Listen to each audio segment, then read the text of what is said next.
आज की इस एक्सप्लेनर में आपका बहुत बहुत स्वागत है। आज हम एक ऐसी कलाकृति के बारे में बात करने जा रहे हैं जिसे हम सब ने कहीं ना कहीं जरूर देखा है, चाहे वो किसी के घर में हो, किसी मंदिर में या फिर किसी आर्ट गैलरी में। जी हाँ, हम बात कर रहे हैं नटराज की खूबसूरत मूर्ति की।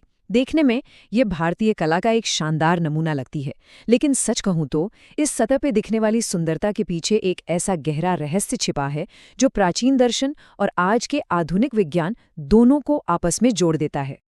अब जरा इस बात पर गौर कीजिए। स्विट्जरलैंड के जिनेवा में एक जगह है CERN, CRN। ये दुनिया की सबसे बड़ी और सबसे जटिल फिजिक्स लैब है, जहां वैज्ञानिक ब्रह्मांड के सबसे बड़े रहस्यों और उपपरमाणु कणों को सुलझाने में लगे रहते हैं। लेकिन सबसे हैरानी की बात क्या है? इस अति आधुनिक लैब के प्रवेश द्वार के ठीक बाहर नटराज की एक विशाल प्रतिमा खड़ी है ना चौंकाने वाली बात? आखिर विज्ञान के सबसे बड़े आधुनिक मंदिर में इस प्राचीन पौराणिक प्रतीक का क्या काम हो सकता है? तो चलिए आज इसी वैचारिक गुत्थी को सुलझाते हैं। इस सफर में हम नटराज के ब्रह्मांडीय स्वरूप को समझेंगे, इस मूर्ति में छिपे गहरे प्रतीकों को डिकोड करेंगे, अज्ञान के राक्षस अपस्मारा की कहानी जानेंगे, विज्ञान और इस मूर्ति के अद्भुत संगम पर बात करेंगे और अंत में इसके आध्यात्मिक महत्व को भी देखेंगे। तो सबसे पहले बात करते हैं इस ब्रह्मांडीय नर्तक यानी नटराज की मूल पहचान के बारे में। भगवान शिव का ये जो खास रूप है ना, ये मुख्य रूप से दक्षिण भारत के तमिलनाडु की चोल कांस्य परंपरा से निकल कर आया है।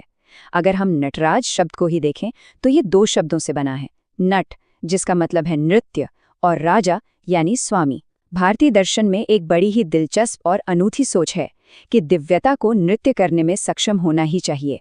ऐसा माना जाता है कि अगर इस पूरी सृष्टि की रचना को हम किसी एक चीज से जोड़कर देख सकते हैं तो वो नृत्य ही है, बिना किसी लय या ताल के। भला सृजन कैसे हो सकता है? और इसी दिव्य नृत्य को शैव दर्शन में तांडव कहा गया है। देखिए, तांडव कोई साधारण नृत्य नहीं है, ये असल में ब्रह्मांडीय ऊर्जा का एक बेहद शक्तिशाली प्रदर्शन है जो समय, स्थान और चेतना की गति को दर्शाता है। अगर आप मूर्ति को ध्यान से देखेंगे तो आपको एक कमाल का संतुलन नजर आएगा। एक पैर हवा में उठा हुआ है, कई भुजाएं चारों तरफ फैली हुई हैं, यानी एक जबरदस्त हलचल है। लेकिन इस पूरी गति के बीच नटराज का चेहरा देखिए, बिल्कुल शांत। ये हमें सिखाता है कि गति में भी स्थिरता कैसे खोजी जा सकती है। अब हम थोड़ा और गहराई में चलते हैं और इस मूर्ति के हर एक हिस्से को डिकोड करते हैं। असल में ये मूर्ति सिर्फ एक कला नहीं है, बल्कि ब्रह्मांड के नियमों का एक विजुअल मैप है। जरा इसके एक एक हिस्से को देखिए। ऊपरी दाहिने हाथ में डमरू है। डमरू पहली ध्वनि और समय के जन्म का प्रतीक है, यानी सृष्टि की शुरुआत। वहीं ऊपरी बाईं हाथ में अग्नि है, जो विनाश को दर्शाती है, ताकि नई चीजों के लिए जगह बन सके। नटराज का जो दाहिना हाथ सामने की तरफ है, वो अभय मुद्रा में है, जिसका मतलब है डरो मत, मैं तुम्हारी रक्षा करूंगा। और ये सब कुछ एक कमल के आसन पर हो रहा है, जो ये बताता है कि दुनिया की इस उथल पुथल के बीच भी पवित्रता बनाए रखी जा सकती है। ये सृजन, पालन और संहार तीनों का एक परफेक्ट साइकिल है। आपने मूर्ति के चारों तरफ उस आग के घेरे को भी देखा होगा, लेकिन क्या कभी सोचा है कि ये घेरा गोल ही क्यों होता है, चौकोर क्यों नहीं? इसके पीछे का लॉजिक ये है कि जब भी प्रकृति में कोई चीज स्वतंत्र रूप से गति करती है तो वो न्यूनतम प्रतिरोध यानी पाथ ऑफ लीस्ट रेजिस्टेंस को चुनती है, जो कि एक वृत्त या गोला होता है। हमारी धरती, चांद, सूरज सब गोल हैं, इसलिए ये अग्नि का घेरा इस निरंतर चलते हुए ब्रह्मांड का एकदम सटीक प्रतीक है। ऊपर की संरचना तो हमने समझ ली, लेकिन अब जरा अपनी नजर नीचे ले जाइए, उस आकृति की ओर जिसे नटराज अपने पैरों तले दबाए हुए हैं। इसके पीछे थिल्लई वन की एक बहुत ही रोचक पौराणिक कथा है। कहा जाता है कि एक बार कुछ ऋषि बहुत घमंडी हो गए थे। उन्हें लगने लगा था कि वे अपने अनुष्ठानों से देवताओं को भी काबू में कर सकते हैं। उनका ये भ्रम तोड़ने के लिए शिव और विष्णु वहां गए। जब ऋषियों को ये बात समझ नहीं आई तो उन्होंने गुस्से में आकर काले जादू से अपस्मारा नाम का एक बौना राक्षस पैदा किया और उसे शिव पर हमला करने के लिए छोड़ दिया। इसके जवाब में भगवान शिव ने नटराज का रूप लिया और आनंद तांडव किया और उस राक्षस को अपने पैरों के नीचे कुचलकर ऋषियों का अहंकार तोड़ दिया। लेकिन यहाँ सोचने वाली बात यह है कि ये बौना राक्षस आखिर है कौन? शैव दर्शन के अनुसार अपस्मारा बाहर का कोई दुश्मन नहीं है। ये असल में हमारे और आपके मन के भीतर बैठा अज्ञान, अहंकार और वो अनियंत्रित इच्छाएं हैं जो हमारी बुद्धि को धुंधला कर देती हैं। अब यहाँ एक बहुत ही गहरा सवाल उठता है। शिव तो सर्वशक्तिमान है ना? वो चाहते तो इस अज्ञान रूपी राक्षस को एक झटके में पूरी तरह से खत्म कर सकते थे, लेकिन वो ऐसा नहीं करते। वो सिर्फ अपनी पीठ पर पैर रखकर उसे वश में करते हैं। ऐसा क्यों? इसका जवाब बेहद दार्शनिक है। देखिए, अगर अज्ञान को पूरी तरह से मिटा दिया गया तो ज्ञान और आत्मज्ञान का जो एक प्राकृतिक संतुलन है वो ही बिगड़ जाएगा। सोचिए, अगर दुनिया में अज्ञान नाम की कोई चीज ही नहीं होगी तो फिर ज्ञान को खोजने और उसे पाने की जो जद्दोजहद है उसका क्या मतलब रह जाएगा।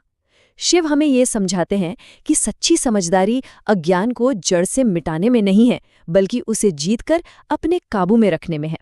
खैर, इस प्राचीन दर्शन से अब हम वापस लौटते हैं उस सवाल पर जो हमने शुरू में उठाया था, यानी आधुनिक विज्ञान और नटराज का कनेक्शन। क्या आपको पता है, आज के विज्ञान में एक थियरी है जिसे कंस्ट्रक्टल थियरी कहते हैं। ये थियरी बड़ी आसान सी बात कहती है कि प्रकृति में चीज़ों का डिज़ाइन कैसे बनता है।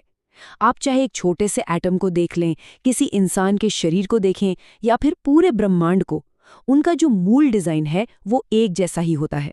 जैसे जैसे आकार बढ़ता है, चीज़ें जटिल तो होती जाती हैं, लेकिन उनका बेसिक सिस्टम कभी नहीं बदलता। और यही बात इस तुलना को इतना अद्भुत बनाती है। प्राचीन योग दर्शन में बहुत पहले ही कह दिया गया था, यथा पिंडे तथा ब्रह्मांडे, यानी जो इस शरीर में है वही ब्रह्मांड में है। जो चीजें एक छोटे से जीवन को बनाती हैं वही पूरे ब्रह्मांड को भी चला रही हैं। आज के मॉडर्न फिजिसिस्ट भी अब यही मान रहे हैं कि ये दुनिया जो बाहर से इतनी बेतरतीब और अलग अलग सी दिखती है, गहराई में जाने पर असल में एक बहुत ही सुलझी हुई और एक जैसी प्रणाली का ही हिस्सा है। इसे समझने के लिए एक इंसानी बगीचे और एक प्राकृतिक जंगल के बारे में सोचिए। इंसानों द्वारा बनाया गया बगीचा देखने में बहुत व्यवस्थित लगता है, लेकिन अगर आप उसे कुछ महीनों के लिए ऐसे ही छोड़ दें तो वो पूरी तरह बर्बाद हो जाएगा। दूसरी तरफ एक जंगली जंगल को देखिए, वो कितना अव्यवस्थित और अराजक लगता है, लेकिन वो बिना किसी माली के लाखों सालों से फलता फूलता आ रहा है। नटराज का तांडव भी इसी प्राकृतिक और शाश्वत व्यवस्था को दिखाता है, जो बाहर से देखने में एकदम अराजक है लेकिन भीतर से एक परफेक्ट संतुलन में है। और बस यही वो सबसे बड़ी वजह थी जिसके चलते सर्न लैब ने अपनी रिसर्च को दर्शाने के लिए नटराज को चुना। वहाँ के वैज्ञानिकों को ये महसूस हुआ कि वे जिन सब एटॉमिक पार्टिकल्स के टकराने और ब्रह्मांड के बनने की प्रक्रिया को समझ रहे हैं, मानवीय संस्कृति में उस पूरी वैज्ञानिक प्रक्रिया को समझाने के लिए नटराज के इस ब्रह्मांडीय नृत्य से बेहतर और कोई रूपक हो ही नहीं सकता। विज्ञान के शानदार कनेक्शन के बाद आइए आखिर में देखते हैं कि इस शक्तिशाली प्रतीक का हमारी रोजमर्रा की जिंदगी और आध्यात्मिकता में क्या महत्व है। भले ही नटराज के पीछे इतना गहरा विज्ञान और ब्रह्मांडीय दर्शन छिपा हो, लेकिन रोजमर्रा की जिंदगी में इसे एक बेहद सकारात्मक ऊर्जा के रूप में देखा जाता है। आपने अक्सर इसे डांस स्टूडियोज या कला केंद्रों में देखा होगा, जहां ये क्रिएटिविटी को प्रेरित करता है। इसके अलावा बहुत से लोग इसे अपने घरों में भी रखते हैं ताकि जीवन में एक संतुलन बना रहे और आध्यात्मिक शांति महसूस हो सके। दर्शन शास्त्र हमें एक बहुत प्यारी बात सिखाता है। वो कहता है कि अगर आप इस ब्रह्मांड के नृत्य को सिर्फ दिमाग से समझने की कोशिश करेंगे तो आप केवल सतह तक ही रह जाएंगे। अगर आपको उस नर्तक को, उस परम सत्य को सच में जानना है तो आपको सिर्फ दर्शक बनकर नहीं रहना है, बल्कि उस नृत्य में इतने गहरे उतर जाना है कि आप खुद ही नृत्य बन जाएं। तभी हम उस यूनिवर्स के रिदम के साथ एक हो सकते हैं। तो आज के इस एक्सप्लेनर को हम एक इसी गहरे विचार के साथ खत्म करते हैं। सोचिएगा जरूर, एक तरफ विज्ञान है जो अपने जटिल गणित और भौतिकी के समीकरणों से ब्रह्मांड के राज खोल रहा है, और दूसरी तरफ नटराज का ये रूप है जो एक दिव्य नृत्य के जरिए बिल्कुल उसी सच को हमारे सामने रख रहा है। प्राचीन कला और आधुनिक विज्ञान का ये मिलन वाकई हमें सोचने पर मजबूर कर देता है। हमारे साथ इस सफर में जुड़ने के लिए आपका बहुत बहुत शुक्रिया।